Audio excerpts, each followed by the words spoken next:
OK, let's move on now and have a flick through the French papers this Monday morning here in Paris. And to help us do that, I'm joined on set by Haxi Myers-Belkin. And Haxi, no surprise, you're starting with France's second round of the presidential election. Absolutely. And this time next week, France will have its next president, of course, and that person will be either independent centrist Emmanuel Macron or far-right leader Marine Le Pen. Now today is, as we've been talking about today, the 1st of May, International Workers' Day, and here in France it's traditionally marked by a host of union-organised marches. But of course, this May the 1st proceedings are going to have a distinctly political flavour. Anti-National Front marches, a day of protests, reads the headline in this piece in centre-right daily Le Figaro. And we read here that on Monday the French capital is gearing up for a number of different meetings. Kicking off proceedings will be co-founder of the National Front and father of Marine, of course, Jean-Marie Le Pen, and a parade that ends at Paris's Place des Pyramides. And that will be swiftly followed by a mass rally organised by France's largest workers' union, starting in the northeast of Paris. Their goal? Faire barrage au Front National, to block the National Front, quite simply. And a second anti-FN march is being organised elsewhere in Paris later in the afternoon, so a big day for anti-FN protests today. And of course, polling stations across the country open their doors once again in just 6 days' time. So this really is the big final push. Absolutely, and as we read in this piece in centre-left daily Le Monde, both candidates know that today represents a golden opportunity to convince any undecided voters that they are the horse to back. And neither, we read here, has decided to stray too far from Paris.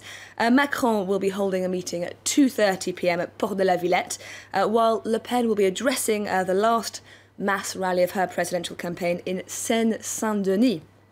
And all that after a number of days on the campaign trail that have been marked not only by some predictable bouts of improvisation, but also of opportunism. That's according to this piece in the Huffington Post.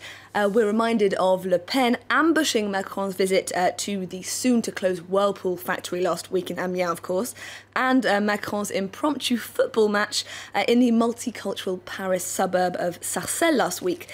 And let's not forget either that Macron decided to make an appearance at Paris's Holocaust Memorial on the National Day of Remembrance for victims of the deportation. That just days after the short-lived interim president of the National Front was accused of Holocaust denial. So no coincidence there, we read here. It's pretty useless trying to predict either candidate's movements. That's pretty much the sense we're getting from this article, as all of the most notable recent campaign decisions have been made on the spur of the moment in the spirit of good old-fashioned opportunism. And Haxi, this Monday we're also hearing of a rather major policy shift coming out of the Le Pen campaign. Yes or not, that's the question. It's all quite confusing, but this piece in today's edition of L'Opinion does a good job of unpicking just where Marine Le Pen now stands on the issue of the euro. Le Pen has time and time insisted that, if elected, she would take France out of the euro currency and reinstate the French franc.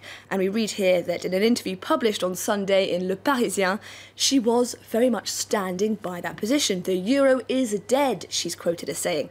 But here the plot thickens. After giving that interview, but before it was published on Sunday, Le Pen confirmed her alliance with Eurosceptic conservative Nicolas Dupont-Aignan, at which point she announced that getting rid of the euro was no longer at the top of her list of priorities.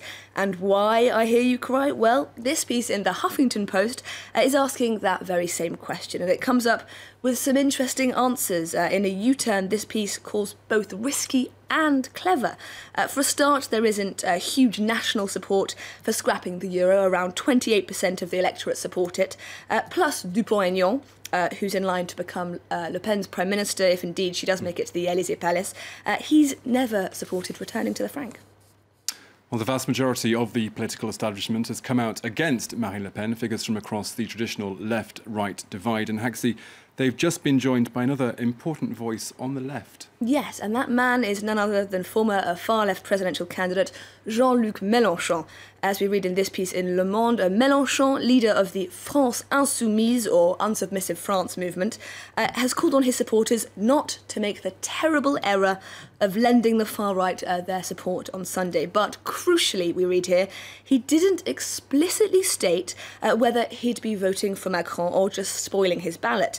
Mélenchon justifying his move by insisting that him announcing that he would be voting for Macron, his former arch-nemesis, well, that would be as mad as handing firefighting diplomas to pyromaniacs. And I am, of course, quoting Mélenchon there. Haxi Maes-Belkin, thank you very much. Taking a quick break now, but I'm back with the latest headlines and world news, another slice of Live from Paris coming right up. Do stay tuned.